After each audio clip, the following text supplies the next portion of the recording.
എല്ലാവർക്കും നമസ്കാരം. എൻ്റെ പേര് നിതിൻ. ഇന്നത്തെ വീഡിയോയിൽ നമുക്ക് OET റീഡിംഗ് പാർട്ട് സിയിലെ questions skimming and scanning strategy ഉപയോഗിച്ച് ഒരു 4 സ്റ്റെപ്പിൽ എങ്ങനെ ഉത്തരം കണ്ടുപിടിക്കാം എന്ന് നോക്കാം. അപ്പോൾ നമ്മുടെ ആദ്യത്തെ സ്റ്റെപ്പ് എന്ന് പറയുന്നത് ചോദ്യം ശരിക്കും വായിച്ച് മനസ്സിലാക്കുക എന്നുള്ളതാണ്.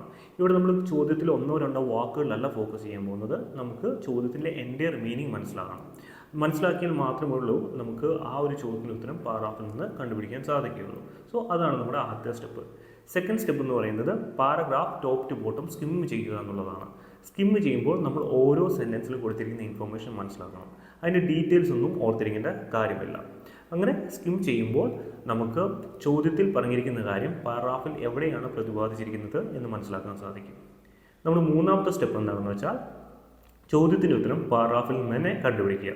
അതായത് നമ്മൾ സ്കിം ചെയ്യുമ്പോൾ ഒരു പാരഗ്രാഫിൽ ഒരു പെർട്ടിക്കുലർ ഏരിയയിൽ ചോദ്യത്തിൻ്റെ കാര്യം പറഞ്ഞിരിക്കുന്നതായിട്ട് നമുക്ക് മനസ്സിലാക്കാൻ പറ്റും. പിന്നെ ആ ഒരു ഏരിയ മാത്രം സ്കാൻ ചെയ്തിട്ട് നമുക്ക് ചോദ്യത്തിൻ്റെ ഉത്തരം പാരഗ്രാഫിൽ നിന്ന് തന്നെ എടുക്കാൻ സാധിക്കും. നാലാമത്തെ സ്റ്റെപ്പ് എന്ന് പറയുന്നത് നമ്മൾ അങ്ങനെ കണ്ടുപിടിച്ച ഉത്തരം ഓപ്ഷൻസുമായിട്ട് മാച്ച് ചെയ്ത് റൈറ്റ് ആയിട്ടുള്ള ഓപ്ഷൻ ചൂസ് ചെയ്യുന്നതാണ്.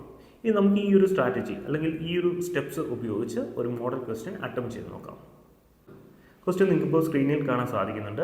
ആദ്യം തന്നെ നമുക്ക് ഫസ്റ്റ് സ്റ്റെപ്പ്, അതായത് ചോദ്യം നന്നായിട്ട് വായിച്ച് മനസ്സിലാക്കാം. എന്താണ് ചോദ്യം പറയുന്നത്? In the first paragraph the writer thinks that utterance in clinical patient is low because. അതായത് ആദ്യത്തെ പാരാഗ്രാഫിൽ റൈറ്റർ ചിന്തിക്കുന്നു ക്ലിനിക്കൽ പേഷ്യൻസിൽ അട്ടറൻസ് ലോ ആണ്. കാരണം ഇതൊരു ഇൻകംപ്ലീറ്റ് സെൻറ്റൻസ് ആണ്. ഈ ഒരു സെൻറ്റൻസ് നമ്മൾ കംപ്ലീറ്റ് ചെയ്യുന്നത് 4 ഓപ്ഷൻസിലെ ഏതെങ്കിലും ഒരു ഓപ്ഷൻ ചൂസ് ചെയ്തിട്ടാണ്. ഓക്കെ, ഈ ഒരു ചോദ്യം നമുക്കൊരു ക്വസ്റ്റ്യൻ ഫോമാറ്റിലോട്ട് മാറ്റുവാണെങ്കിൽ ഇതിൻ്റെ ഉത്തരം പാരാഗ്രാഫിൽ നിന്ന് കണ്ടുപിടിക്കാൻ വളരെ എളുപ്പമാണ്. എങ്ങനെ ക്വസ്റ്റ്യൻ ഫോമാറ്റിലോട്ട് മാറ്റും? ഈ ചോദ്യം ബേസിക്കലി ചോദിക്കുന്നത് എന്താണ്? Why does the writer thinks that utterance in clinical patient is low എന്നാണ്. അതായത് എന്തുകൊണ്ടാണ് റൈറ്റർ ചിന്തിക്കുന്നത് അട്ടറൻസ് ക്ലിനിക്കൽ പേഷ്യൻറ്റ് ലോ ആണ് എന്ന്. ഓക്കെ, ഇനി നമുക്ക് paragraph top to bottom skim ചെയ്യാം. ഇപ്പോൾ നിങ്ങൾക്ക് പാരാഗ്രാഫ് സ്ക്രീനിൽ കാണാൻ സാധിക്കും. നിങ്ങൾ വീഡിയോ ഒന്ന് പോസ് ചെയ്തതിന് ശേഷം ടോപ്പ് ടു ബോട്ടം ഒന്ന് സ്കിം ചെയ്ത് നോക്കുക. I hope all of you are gone through the paragraph. ഇനി നമുക്ക് 1 by 1 ഓരോ സെൻറ്റൻസിലും എന്ത് കാര്യമാണ് പറഞ്ഞിരിക്കുന്നത് നോക്കാം. ഫസ്റ്റ് സെൻറ്റൻസിൽ എന്താണ് പറയുന്നത്? ഫസ്റ്റ് സെൻറ്റൻസിൽ പറയുന്നത് ഫിലിപ്പീൻസിലെ ഏറ്റവും വലിയ മരണ കാരണം കാർഡിയോ വാസ്കുലർ ഡിസീസ് ആണെന്നാണ്. രണ്ടാമത്തെ സെൻറ്റൻസ് പറയുന്നത് ഈ ഒരു കാർഡിയോ വാസ്കുലർ ഡിസീസിൻ്റെ പ്രധാനമായിട്ടുള്ള ഒരു കാരണം അല്ലെങ്കിൽ മോഡിഫയബിൾ റിസ്ക് ഫാക്ടർ ഹൈപ്പർ ടെൻഷനാണ്. മൂന്നാമത്തെ സെൻറ്റൻസ് പറയുന്നത് ഫിലിപ്പീൻസിൽ ഏകദേശം 28% ആൾക്കാരിലും ഹൈപ്പർ ടെൻഷൻ ഉണ്ട്. ഈ ഒരു റേറ്റ് മുമ്പോട്ട് വർദ്ധിക്കുകയുള്ളൂ എന്നാണ്. നെക്സ്റ്റ് സെൻറ്റൻസ് പറയുന്നത് എന്താണോ? അത് കുറേ ആൾക്കാർ പഠനം നടത്തിയപ്പോൾ കണ്ടുപിടിച്ചു ഹൈപ്പർ ടെൻഷൻ ട്രീറ്റ് ചെയ്യുകയാണെങ്കിൽ കാർഡിയോ വാസ്കുലർ മോർട്ടാലിറ്റിയും മോർബിഡിറ്റിയും കുറയ്ക്കുവാൻ സാധിക്കും. ഇനി ഫൈനൽ പാരാഗ്രാഫ് പറയുന്നത് നോക്കാം.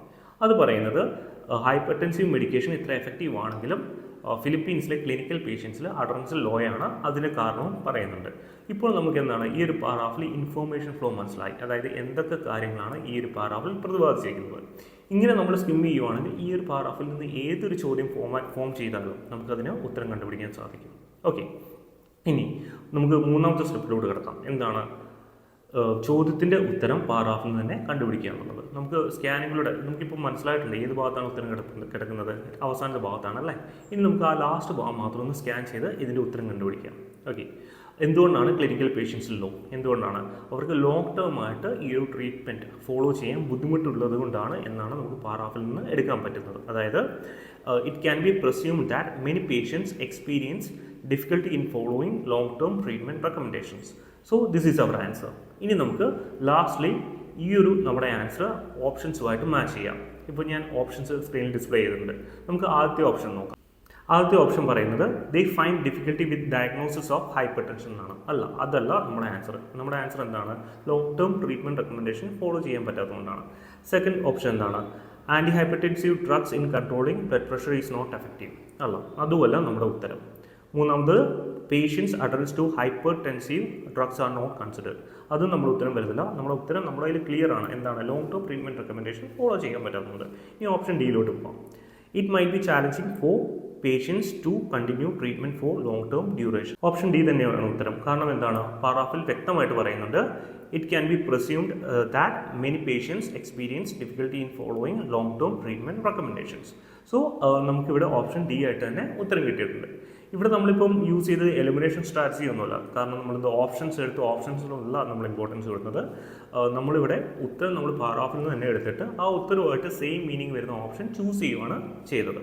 ഓക്കെ, നമുക്ക് വ്യക്തമായിട്ട് ഉത്തരം പാറാഫിൽ നിന്ന് എടുക്കാൻ തക്കവിധമുള്ള ചോദ്യങ്ങളിൽ നമുക്ക് പാറാഫിൽ നിന്ന് തന്നെ ഇതുപോലെ ഉത്തരം എടുത്തിട്ട് ഓപ്ഷൻസുമായിട്ട് ചൂസ് ചെയ്താൽ മതി.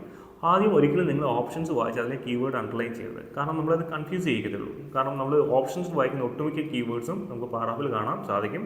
ഏറ്റവും അവസാനം നമ്മൾ കൺഫ്യൂസ്ഡ് ആവും. സോ ഇവിടെ നിങ്ങൾ റീഡിങ് എന്നുള്ള ആക്ടിവിറ്റിയിൽ കൂടുതൽ ഇമ്പോർട്ടൻസ് കൊടുക്കുക. ഒരു കാര്യം വായിച്ച് മനസ്സിലാക്കിയെടുക്കാനുള്ള ഒരു കഴിവില്ലേ, അവിടെ നിങ്ങൾ കുറച്ചും കൂടെ പ്രാധാന്യം കൊടുക്കുകയാണെങ്കിൽ നിങ്ങൾ പതുക്കെ റീഡിങ്ങിനെ ഇഷ്ടപ്പെട്ടു തുടങ്ങും. അതായത് ഏറ്റവും ഇമ്പോർട്ടൻറ്റ് കാര്യം നമ്മൾ റീഡിങ് എന്നുള്ള പ്രവൃത്തിയോട് ഒരു ഇഷ്ടം ഉണ്ടാക്കിയെടുക്കുക എന്നാണ്. ഇൻ കേസ് നമുക്ക് ഇഷ്ടമില്ലെങ്കിൽ നിങ്ങൾ കഷ്ടപ്പെട്ട് ഇഷ്ടപ്പെടുക എന്ന് മാത്രമേ ഇവിടെ ഒരു ഓപ്ഷനുള്ളൂ. കാരണം ഇതൊരു ലാംഗ്വേജ് അസസ്മെൻറ്റ് ടെസ്റ്റാണ്. ഓക്കെ, സോ ഈ ഒരു സ്ട്രാറ്റജി നിങ്ങൾക്ക് യൂസ്ഫുൾ ആവും തീർച്ചയായിട്ടും. അപ്പോൾ ഇവിടെ ശ്രദ്ധിക്കേണ്ട ഒരു കാര്യം ഞാൻ ഒന്നും കൂടെ പറയുകയാണ്. ചോദ്യം വ്യക്തമായിട്ട് മനസ്സിലാക്കുക. എന്താണ് നമ്മൾ പാറാഫിൽ നിന്ന് കണ്ടുപിടിക്കേണ്ട ഇൻഫോർമേഷൻ, പാറാഫ് സ്കിം ചെയ്തിട്ട് എന്തൊക്കെ കാര്യങ്ങൾ ഇവിടെ പറയുന്നതെന്ന് മനസ്സിലാക്കുക. അങ്ങനെ നമ്മൾ മനസ്സിലാക്കാൻ നേരത്ത് ചോദിച്ച ചോദ്യം എവിടെയാണ് പറഞ്ഞിരിക്കുന്നത്, എവിടെയാണ് പ്രതിപാദിച്ചിരിക്കുന്നത് മനസ്സിലാവും. ആ ഭാഗം സ്കാൻ ചെയ്ത് ഉത്തരം എടുത്ത് ഓപ്ഷനുമായിട്ട് ചൂസ് ചെയ്താൽ മതി. നിങ്ങൾ ഈ രീതിയിൽ പ്രാക്ടീസ് ചെയ്യുകയാണെങ്കിൽ ഒരു may be 2 or 3 weeks practice ചെയ്യുകയാണെങ്കിൽ പതുക്കെ നിങ്ങളുടെ റീഡിംഗ് സ്പീഡ് ഇംപ്രൂവ് ചെയ്ത് ഒരു 2 മിനിറ്റിൽ തന്നെ നിങ്ങൾക്ക് ഇതിൻ്റെ ഉത്തരം കണ്ടുപിടിച്ച് എടുക്കുവാൻ വേണ്ടി നിങ്ങൾ പ്രാപ്തരാകും. Okay, I hope this video was helpful for you. നിങ്ങൾക്ക് ഏതെങ്കിലും particular kind of question part സിയിൽ വീഡിയോ ചെയ്ത് കാണണമെന്ന് ആഗ്രഹമുണ്ടെങ്കിൽ തീർച്ചയായിട്ടും പറയാം. കാരണം പാർട്ട് സിയിൽ പല ടൈപ്പ് ഓഫ് ക്വസ്റ്റ്യൻസ് ഉണ്ട്. അൺഫെമിലിയർ ആയിട്ടുള്ള വൊക്കാബുലറിയുടെ മീനിങ് കണ്ടുപിടിക്കുന്ന ടൈപ്പ് ഓഫ് ഉത്തരമുണ്ട്. പ്രൊനൗൺസിൻ്റെ, അതായത് ദിസ് ദാറ്റ് അങ്ങനെയുള്ള വാക്കുകൾ എന്തിനെയാണ് സൂചിപ്പിക്കുന്നത് എന്ന് ചോദിച്ചുകൊണ്ടുള്ള ക്വസ്റ്റ്യൻസ് ഉണ്ട്. What does the author points to in the first paragraph, അല്ലെങ്കിൽ what is the purpose of the second paragraph, അങ്ങനത്തെ ടൈപ്പ് ഓഫ് ചോദ്യമുണ്ട്. അങ്ങനെ പല കൈൻഡ് ഓഫ് ചോദ്യമുണ്ട് OET റീഡിങ്ങിലോട്ട് വരുമ്പോൾ. ഓരോ ടൈപ്പ് ഓഫ് ക്വസ്റ്റ്യൻസ് നമ്മൾ അപ്രോച്ച് ചെയ്യുന്നത് ഓരോ രീതിയിലായിരിക്കും. ഓക്കെ, സോ നിങ്ങൾക്ക് ഏതെങ്കിലും ഒരു പെർട്ടിക്കുലർ കൈൻഡ് ഓഫ് ചോദ്യം നിങ്ങൾക്ക് ബുദ്ധിമുട്ടായിട്ട് ഫീൽ ചെയ്യുന്നുണ്ടെങ്കിൽ തീർച്ചയായിട്ടും കമൻറ്റ് ബോക്സിൽ പറയുക. അടുത്ത പ്രാവശ്യം നമ്മൾ OET റീഡിങ്ങിൻ്റെ വീഡിയോ അതിൽ തന്നെ ചെയ്യുന്നതായിരിക്കും. Okay, so thank you. See you in the next video.